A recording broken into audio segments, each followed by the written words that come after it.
Ma première approche de la musique techno se fait grâce à un film, Berlin Calling. Je suis tout de suite fasciné par la façon dont les artistes composent cette musique, parfois d'une façon très calme, mais d'autres fois d'une façon très violente. Aujourd'hui, on parle de l'album issu de ce film et composé par Paul Kalkbrenner. Salut à tous, c'est Jules et bienvenue dans Disque. Disque.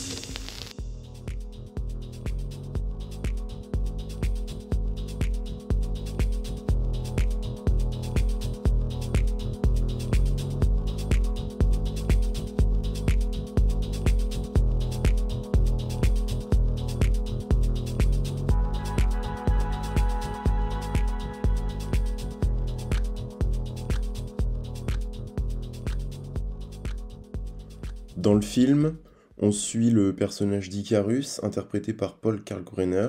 Il joue le rôle d'un DJ de musique électronique connu mondialement.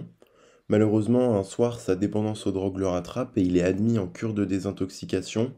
Le seul moyen pour lui de s'en sortir pour ne pas replonger est de sortir son nouvel album. Au-delà du film, on assiste à une véritable plongée dans le monde nocturne berlinois, ainsi qu'à la création d'un album de musique électronique.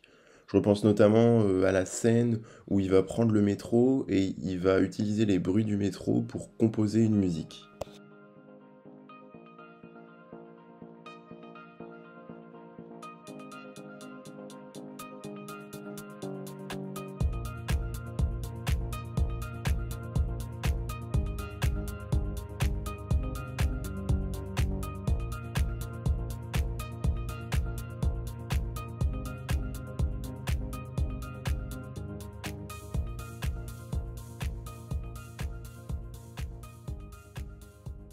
Paul Kalkbrenner remplit excellemment bien son rôle dans le film, mais aussi dans la composition du projet qui l'accompagne.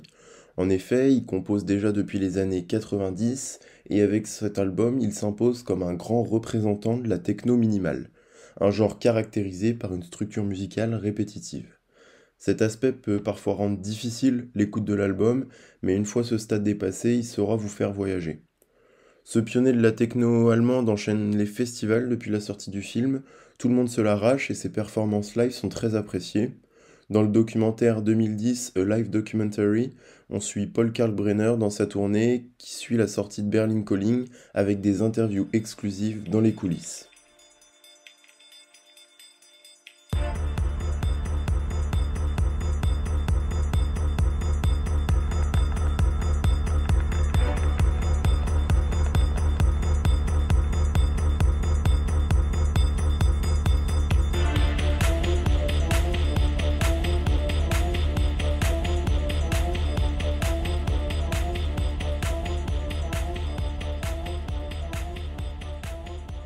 On retrouve donc dans cet album des morceaux enivrants tels que Azur et même parfois des morceaux un peu plus violents qui vous donneront envie de danser. Le projet est même certifié disque d'or en Allemagne, ce qui témoigne de son succès commercial en plus de son succès critique. La carrière de Paul Kalkbrenner ne s'arrête pas là, mais cet album est une excellente porte d'entrée dans son univers. Si vous voulez en découvrir plus, je vous conseille d'aller écouter son album Seven, sorti en 2015, où l'on retrouve cet esprit minimaliste que l'on retrouve dans Berlin Calling.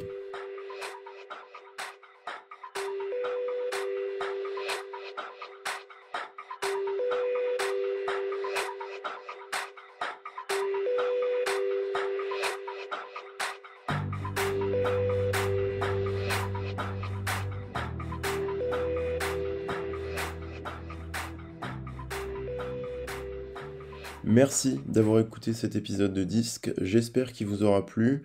Ces dernières semaines, j'hésite pas à m'ouvrir sur différents genres musicaux, n'hésitez pas à me donner vos retours, je suis toujours content d'en lire. En attendant, je vous dis à la prochaine pour un nouvel épisode de Disque. Disque.